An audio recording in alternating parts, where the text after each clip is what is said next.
Buddhism बढ़िया है कि भगवत गीता बढ़िया है? दोनों में से क्या ज्यादा बढ़िया है? आज इस वीडियो को देख करके आप समझ जाएंगे, इसलिए पूरा देखिएगा।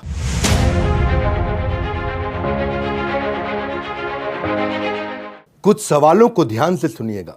अगर भगवान ने हमें बनाया है तो वो हमें इतना दुख क्यों देते हैं? अगर उसी भगवान ने हम सबको बनाया है तो आपस में इतनी नफरत क्यों है? मैं तो एक अच्छा इंसान हूं, अच्छे लोगों के साथ बुरा क्यों होता है?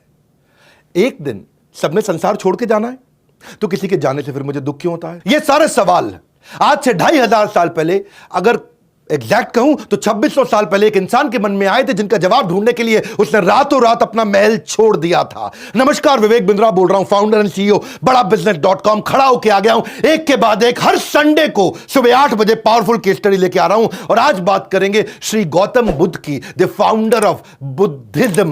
जिस समय गौतम बुद्ध बैठ करके मेडिटेशन करते थे, उस समय खूंखार से खूंखार जानवर, शेर, हाथी, चीता, हिरण आप आसपास आकर के बैठ जाते थे। वहीं जिराफ, जेब्रा, मंकी, वुल्फ, जो भी जानवर हो वो आकर के बैठ जाते उनके मेडिटेशन के आसपास। ना उनको हार्म पहुंचाते थे, ना आपस में लड़ते थे। खतरनाक पशु भी। कल बुद्ध पूर्णिमा का दिन है, इसीलिए आज गौतम बुद्ध का स्मरण करने के लिए हम लोग आए हैं। वो निर्वाण जो गौतम बुद्ध ने प्राप्त किया, उनके साथ में आज मैं कुछ सुंदर कहानियां बताऊंगा। जीवन बदल देंगी, जीवन बदल देंगी आज ये कहानियां। लॉर्ड बुद्धा ये 9वें इनकारनेशन थे भगवान कृष्ण यानी कि भगवान विष्णु के। मत्स्य, वराह, कूर्म, वामन, नरसिंह, राम, बलराम, परशुराम, बुद्ध, कल्कि। बुद्ध मतलब 9th इनकारनेशन, कल्कि अभी आने हैं। तो आज हम बुद्धा की बात करेंगे, उनकी शुरुआतों के दिन की पहली कहानी, जिस कहानी का नाम है दुखालयम अशाश्वतम। क्या है कहानी? है महाराज शुद्धोदन, सम्राट शुद्धोदन और उनकी महारानी महामाया, इनके पुत्र थे गौतम बुद्ध। जब महारानी महामाया जन्म देने वाली थी एक बच्चे को, तो सोची कि मैं अपनी मां के घर जाती हूं। अपनी मां के घर जाने के लिए जब अपनी टीम के साथ अपने आसपास जो उनके सारथी थे उनको लेकर जा रहे थे, तो रास्ते में उनको प्रसव पीड़ा हुई। जिस स्थान पर प्रसव पीड़ा हुई उसको बोलते हैं लुम्बिनी। ये नेपाल में पड़ता है आज के समय में, पहले भारतवर्ष में था। लुम्बिनी में एक पेड़ के नीचे उन्होंने गौतम बुद्ध को जन्म दिया। आज भी वहां पे लगभग 12 लाख टूरिस्ट हर साल जाते हैं, फॉरेन टूरिस्ट पूरी दुनिया से, और खास तौर से इंडिया, थाईलैंड, श्रीलंका, चाइना। आज जब ये इनका जन्म हुआ तो किसी योगी ने उसी समय बता दिया था कि या तो ये महान संत बनेंगे या महान सम्राट बनेंगे। महाराज सम्राट शुद्धोदन ने जब बात सुनी तो उन्होंने सोचा कि ये महान सम्राट बनने चाहिए, संत नहीं। अगर संत बन गया तो मेरे आगे उत्तराधिकारी कौन होगा? और ये संत ना बन जाए, इसके मन में वैराग्य ना आ जाए, तो इसे सभी प्रकार के दुख, तकलीफों से, समस्याओं से दूर रखता हूं। जब ये कभी दुख देखेगा ही नहीं तो उसके मन में वैराग्य आएगा ही नहीं। तो उन्होंने उनको महल के अंदर, राजमहल के अंदर ही पालन पोषण किया। बहुत सुंदर अप्सरा जैसी खूबसूरत एक देवी के साथ उनका विवाह भी कर दिया। 19 साल की उम्र में उनका विवाह हो गया और ये कभी राजमहल से बाहर निकले नहीं। सारी सुख सुविधा, सारे फूड, क्लोथिंग, प्लेजर वहीं इनको मिल जाते थे। गौतम बुद्ध अभी घर पे सब ठीक चल रहा था, तो एक समय आया जब इनके पिता को कहीं ट्रैवल पर निकलना था। उस दिन अचानक ये भी अपनी कुछ टीम को बोले कि मुझको लेकर के शहर घुमा के लाओ। जब इनको शहर घुमाने लेके गए तो रास्ते में ये हैरान हो गए इस टूर में देख करके, एक आदमी अजीब सा बैठा हुआ। इन्होंने पूछा सारथी से, ये कौन है? बोला ये बूढ़ा आदमी है। बोला क्या हुआ, इसको देख के अजीब सा लग रहा है? बोले ये बूढ़ा आदमी है, हर इंसान को बूढ़ा होना है, एक दिन हर व्यक्ति बूढ़ा हो जाएगा। इनका रियलाइजेशन हुआ कि एक दिन मैं भी बूढ़ा हो जाऊंगा।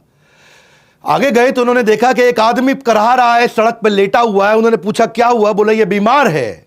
बोले बीमार क्या होता है? बोले बीमार, क्योंकि पहली बार निकले अपने राजमहल से बाहर, तो बोले बीमार मतलब जब बीमारी लग जाती है, हर आदमी को बीमारी लगेगी। उन्होंने पूछा मुझको भी लगेगी? बोला हाँ लगेगी। और आगे गए तो राम नाम सत्य है, इस प्रकार एक शव यात्रा जा रही थी। उन्होंने पूछा ये क्या हुआ? बोला किसी का देहांत हो गया है, इसकी मृत्यु हो गई है।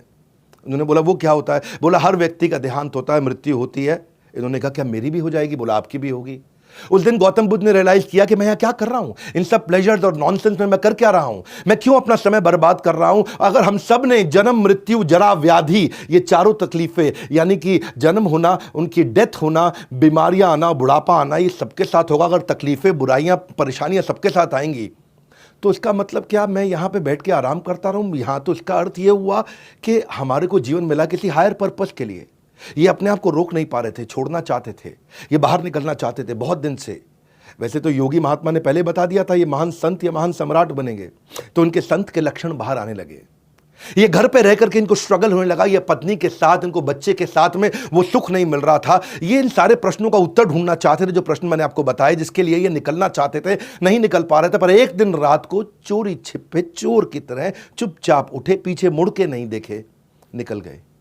पीछे मुड़ के नहीं देखे, क्योंकि उनको मालूम था पीछे मुड़ूंगा तो मेरे पुत्र का प्रेम और मेरी पत्नी, धर्म पत्नी जिनसे बहुत प्रेम करते थे, वो उनको वापस खींच लेगा। ये चुपचाप निकल गए।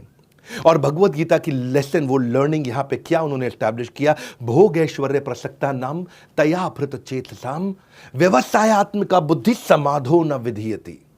जिस व्यक्ति की फोकस्ड बुद्धि नहीं है, समाधो न विधीयति, वो कभी भी समाधि में प्रवेश नहीं कर सकता। वो व्यक्ति जो भोग में और ऐश्वर्य में लगा है, तो उस दिन उन्होंने भोग और ऐश्वर्य त्याग दिया।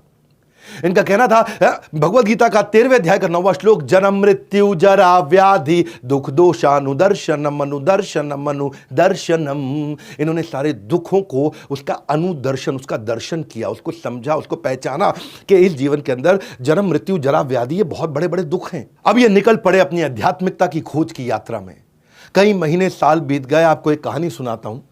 एक आउटकास्ट वुमेन, जिसको बोलते हैं अछूत साधारण समाज के अंदर, वो रास्ते में एक मटका लेकर के ठंडा शीतल जल चलते चली जा रही थी। धूप का दिन था, बहुत गर्मी थी।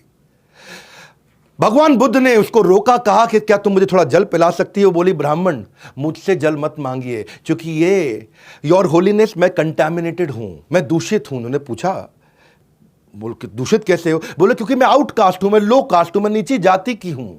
इन्होंने कहा, मैंने पानी मांगा है, तुम्हारी जाति को नहीं मांगा है, जाति नहीं पूछी तुम्हारी।